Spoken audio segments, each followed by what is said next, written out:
Assalamualaikum warahmatullahi wabarakatuh.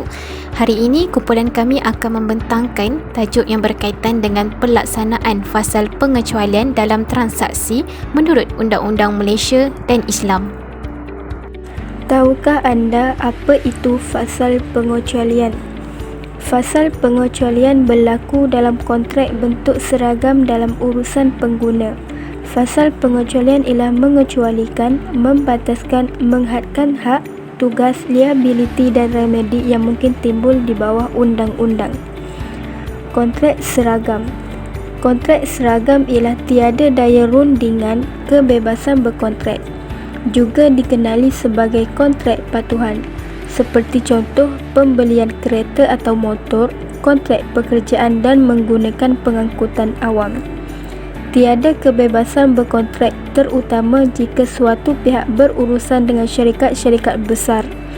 Pihak yang lebih kuat mengadakan fasal yang mengecualikan atau mengurangkan tanggungan mereka di sisi undang-undang sekiranya berlaku sesuatu. Maka, fasal itu dikenali sebagai fasal pengecualian.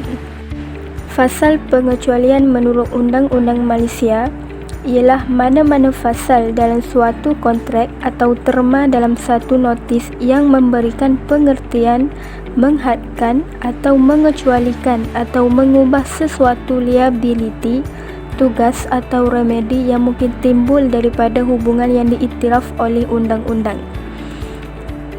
Ianya tiada di dalam Akta Kontrak 1950. Fasal pengecualian diperuntukkan di bawah Seksyen 62 Akta Jualan Barangan 1957. Untuk mengesahkan fasal pengecualian, mestilah terlebih dahulu dimasukkan terma ke dalam kontrak melalui dua cara, iaitu dokumen bertanda tangan dan notis. Dalam membincangkan berkaitan pengecualian liability menurut Perundangan Islam, terdapat dua pandangan. Pertama, pandangan daripada mazhab Hanbali yang berpandangan bahawa tidak dibenarkan untuk mengecualikan liability dalam semua jenis kontrak. Hal ini kerana pengecualian tersebut menyebabkan pihak satu lagi ditipu. Pandangan kedua pula di kalangan mazhab Hanafi, Syafi'i dan Maliki.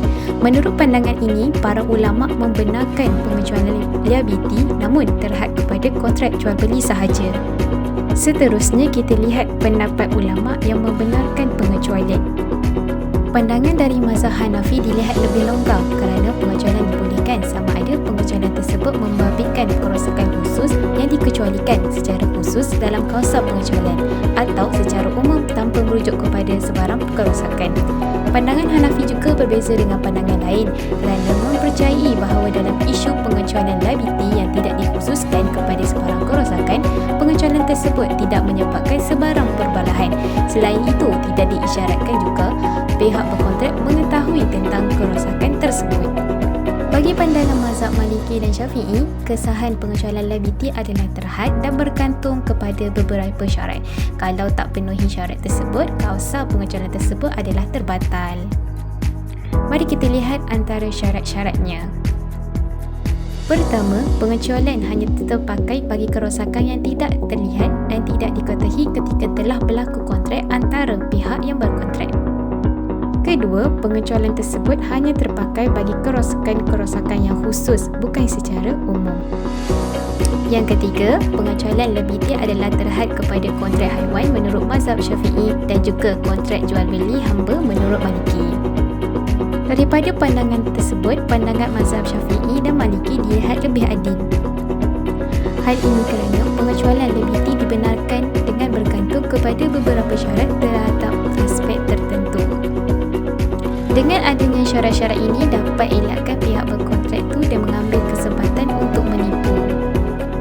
Kesimpulannya, fasal pengecualian dari segi Undang-Undang Malaysia memberikan hak atau mengecualikan haknya dalam semua jenis kontrak, bukan hanya kepada kontrak jual beli sahaja.